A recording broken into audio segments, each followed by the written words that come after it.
Hey everyone, welcome back to another episode of Red Dog Projections. I'm Lucas. Unfortunately, Eric couldn't make it today.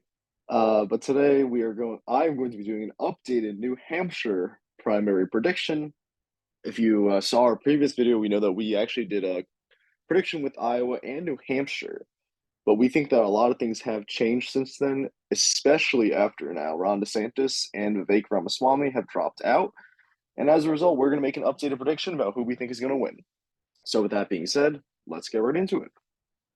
So the big news today that just happened was Ron DeSantis just ended his campaign for president, and this is massive. I remember when we were doing predictions back in 2023, actually back in 2022, right after the midterms, Ron DeSantis had a fighting chance in the polls against Donald Trump. He had a very, very close second place margin against Donald Trump, and this is extremely surprising. And this might be one of the biggest downfalls we've ever seen in modern political campaigns. But this becomes very interesting now when predicting other states. I do think that Ron DeSantis's base generally will fall in line with Donald Trump, but I'm inclined to think of something different that might happen in New Hampshire. As we discussed in the previous video, New Hampshire has a lot more independent voters who are going to be voting in the primary. If I had to guess, I think that DeSantis' supporters will split fairly evenly between uh, Donald Trump and Nikki Haley. With that reason being that many of the people who supported DeSantis in New Hampshire might have been the more, moderate type of anti-Trump voters. And as a result, I don't think that they're going to fall completely in line behind Trump. And I think it'll be actually closer in this state compared to other states. What's also significant, of course, is that he actually did endorse Donald Trump in this election. So it's going to be interesting to see the impact that this might have on those voters as well. The other thing to note, though, is DeSantis was generally a non-factor in New Hampshire. He was only polling at about 6% heading to New Hampshire, so he wasn't really focusing much time on it. So this won't make a massive impact on the margin, yet his voters might still make a difference. Uh, and the other big news, obviously, was that Vivek Ramaswamy dropped out of the 2024 election as well after the Iowa primaries, also endorsing Trump. Now, this I think might make a bigger impact and might actually boost Trump more compared to DeSantis dropping out because Vivek was always portrayed as that more Trumpy figure, and he was almost like Donald. He was a very big Trump supporter within all the debates, and even Trump was often pretty fond of him. I believe only once did he actually go after him on Truth Social. So that makes me think that Vivek's voters might fall in line with Donald Trump. Now, if we look at the recent polls that have been taken, especially the ones after Vivek has dropped out, his 4% seems to have boosted Trump a little bit. In the January 12th to 15th poll from ARP, we had Vivek with 4, DeSantis with 4. After Vivek dropped out, Trump all of a sudden had 52, which obviously isn't all, carried over.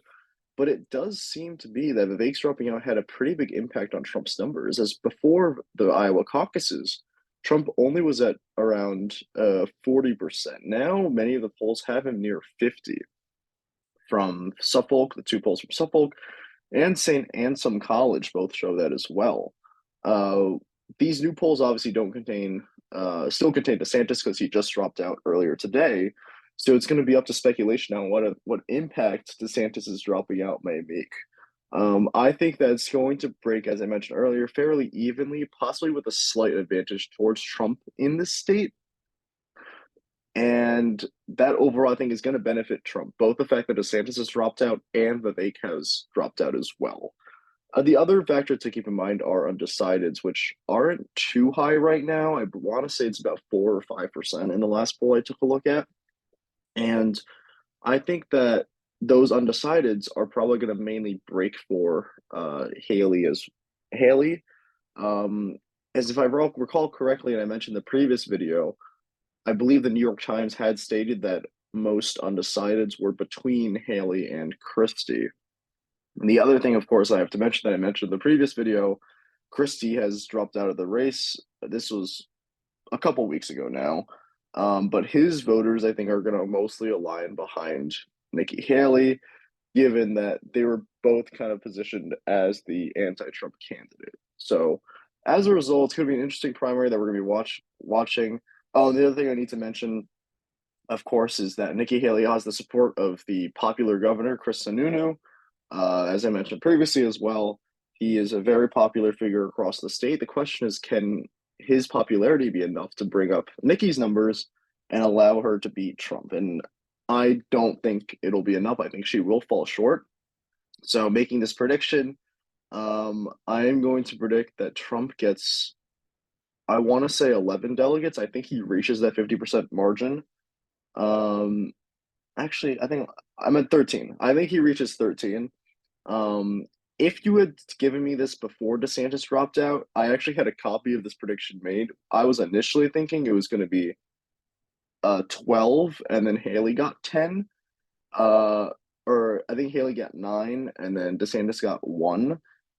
But I think now with DeSantis dropping out and Ramaswamy dropping out, I'm going to give Donald Trump 13 and Nikki Haley 9. So we're going to see what impact this has. Of course, there is still a chance that uh, DeSantis still gains a delegate here if some people don't hear that he dropped out already, because this is pretty late in the season already. You know, we're almost at the primary election. But overall, this I think is the final prediction. We're going to make 59.09% for Donald Trump, 13 delegates, and we're giving Nikki Haley a total of 9. So this will be interesting to watch, and we hope that we're right. So if you like this episode, please hit the like button. If you like our content, please subscribe, and we'll see you in our next episode tomorrow. See ya.